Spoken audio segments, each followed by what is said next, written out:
Alors, bon matin tout le monde. Aujourd'hui, la présentation, ça va être comment je vais faire mon installation de piège à lynx. Dans la zone où je me trouve, on a seulement 4 semaines pour pouvoir piéger un lynx. Puis c'est juste un. Dans l'autre zone, on a le droit à 2, puis c'est 8 semaines. Alors, juste pour vous montrer ma technique personnelle qui porte fruit là, année après année. J'ai pas trop de misère à attraper ça, un lynx. Je vous montre comment. Puis c'est sûr que la prospection, étant donné qu'on a juste 4 semaines, ça vaut vraiment la peine de savoir dans quel coin ils se tiennent. Si vous n'avez aucune trace dans 10 km², peut-être changer de place ou de penser à attraper d'autres choses à la place. Ici, j'ai un chemin forestier, un ancien chemin de coupe qui mène à une rivière. Il est emprunté, ce chemin-là, vraiment par beaucoup de canidés et de félins. Les fameux lynx se promènent ici. J'ai vu des traces cet automne. Puis on voit qu'il y a du mouvement ici, là, du côté du lynx. Il y a un chemin que j'ai de l'autre côté qui est environ 1 km d'ici. C'est un chemin qui est similaire. Je pourrais faire ça parce que quand on piège sur un chemin comme ça, c'est sûr qu'il emprunte souvent ce chemin-là. On a juste à mettre un leurre artificiel, un leurre visuel, je pourrais dire. Moi, ce que je fais, je vais prendre une branche assez longue là, pour que le lynx puisse le voir à long terme, là, à longue distance. Un aile de perdrix ou de canard ou peu importe ce que vous trouvez sous la main. Puis une place où ça peut être semi-serré un petit peu dans les arbres. Moi, j'ai choisi ce spot-là parce que c'est là que je viens toutes les années. Je ne sais pas pourquoi, je trouve que ça fit dans le décor. Tout ce que j'ai à faire, là, les branches sont toutes tombées de l'année d'avant. Mais je vais juste faire comme un enclos d'environ 2-3 pieds carrés en arrière, entre ces deux arbres-là, ici. Je vais venir installer mon collet là, dans le centre. Je vais juste boucher une petite affaire partielle là, de chaque côté. Puis, il ne faut jamais oublier en dessous du collet de mettre notre fameux petit bâton pour qu'il se lève la tête pour passer dedans. De toute façon, quand lui va voir le leurre visuel, qui est l'aile qu'on va mettre, ensuite de ça, lui il va se pointer, il va venir voir, ça va attirer, ça va capter son attention, il va venir voir. Puis, il va venir voir certain s'il y a d'autres choses, il n'y a pas juste un aile qui traîne.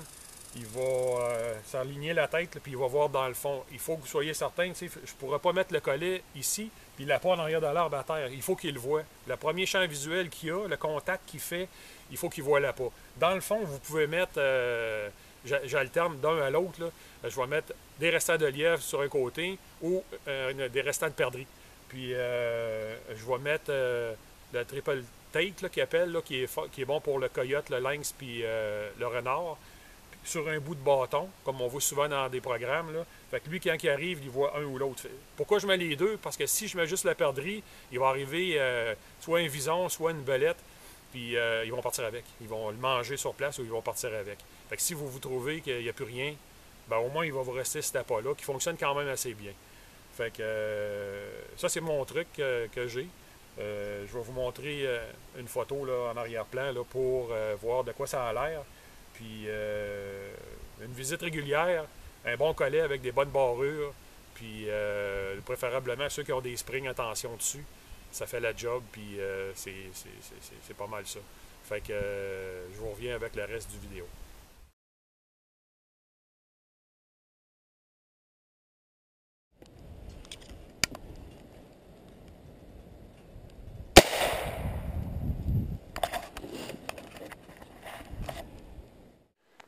J'arrive à mon spot là, où est-ce que j'ai fait une petite cabane pour le lynx. La cabane que je fais habituellement puis qui est gagnante, une recette gagnante pour moi.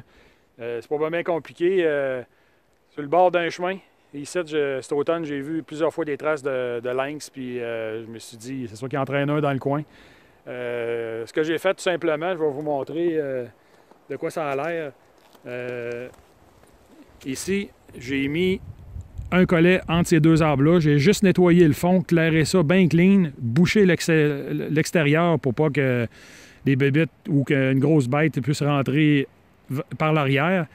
J'ai mis un bâton avec un leurre dessus, une demi-perdrix, un leurre visuel pour qu'il puisse capter son attention. Une fois qu'il y a ça, il vient voir s'il n'y a pas d'autre chose, s'il n'y a pas juste un aile qui traîne.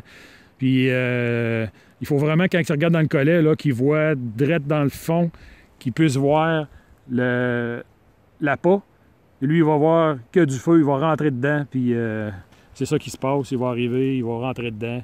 Puis une belle prise. Il va avoir une mort étranglée dessus.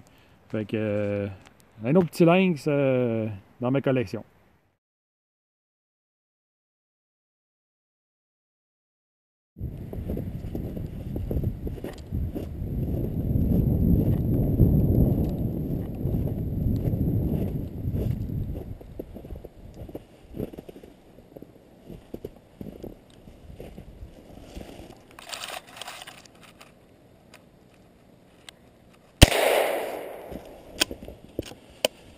Entre les deux yeux, c'est la shot que ça prenait. Je fasse attention, si j'ai des collets partout. J'en ai un ici. J'aurais pas dû me mettre les pattes là. C'est l'adrénaline un peu. On va voir mes autres collets en attendant.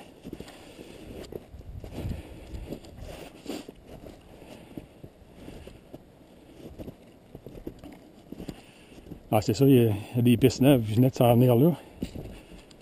Un collet là, un collet là, un collet là. Un collet un petit peu plus bas. Là-bas. Puis dans le fond là-bas. Un beau coyote. Un beau lynx. Un beau petit pitou.